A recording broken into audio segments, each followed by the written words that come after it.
London is a beautiful city, rich in style and culture, be it the nightlife, diversity, history, or anything else.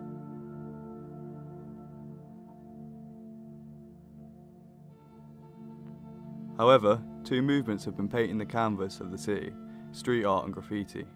You've seen it everywhere, whether it be on trains, walls, or just about anything. These prominent art forms have changed the landscape of London, and this is a brief insight into this unique aspect of London culture.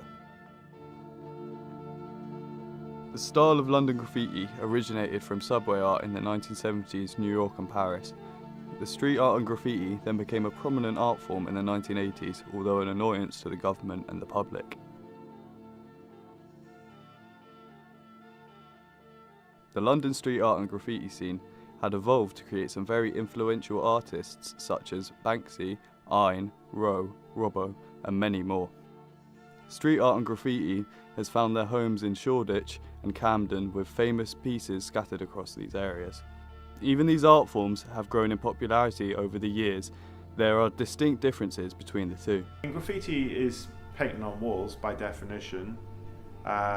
Street art can be more broad in terms of paste-ups, in terms of stencils. It can be with a spray can, it can be with knitting, it can be with a whole bunch of different stuff. So I guess it's more about like a broader kind of spectrum. Street artists, it's more directed towards the public, whereas graffiti is directed towards other graffiti artists and your peers. The street art scene has evolved massively since its origins.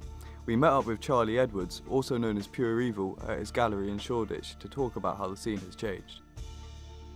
The fact that it's now become a recognised art movement. You know, you go into the Pompidou Centre, there's a cubist section, there's a surrealist section, and there's a street art section. And that's kind of something that's been sort of discussed, and it really has started with the birth of graffiti.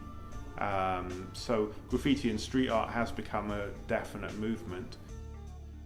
When we spoke about this, we wondered if the money being implemented in the scene has changed it at all. Listen, I'm sitting in a gallery. I have to pay a shed load of rent to pay for my gallery. So obviously I have to sell art. I've got to make pictures that people want to sell. So yeah, I'm a commercial artist and I sell artwork that I think is commercial. I'm treading a line between completely, doing stuff that I think is good but also has a message.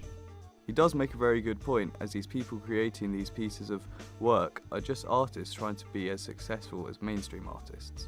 His art has made him very successful by selling the designs or clothing and running popular art galleries.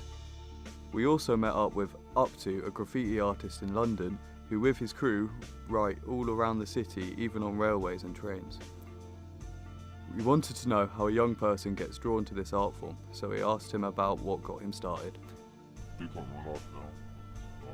Because when I was a kid, I was just seeing it around, on the train around London, you see it all about everywhere, and it sort of got me into it, and then from there really, it sort of just turned to a love. I just started going out painting. The street art and graffiti around London is truly something to behold, to see the talent that walks around the city on a daily basis. Unfortunately, a lot of the work you see out on the street on one day may not be there the next day. We asked the two artists to see what they thought. I think there's only a finite number of walls, and say for example where we are right now, Shoreditch, everyone wants to come to Shoreditch and get their work up and get their photograph up on Instagram and on social media. It is the streets, and it isn't, curated by some person who says, okay, you can paint here and that'll be up for the next 9 months.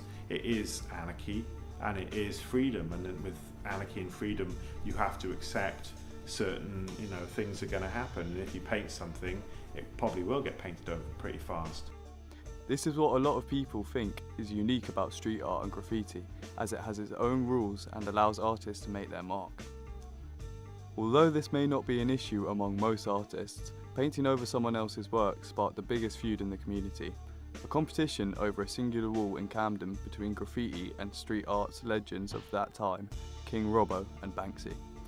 King Robbo's most famous tag on the wall got painted over by Banksy, which started this tense rivalry.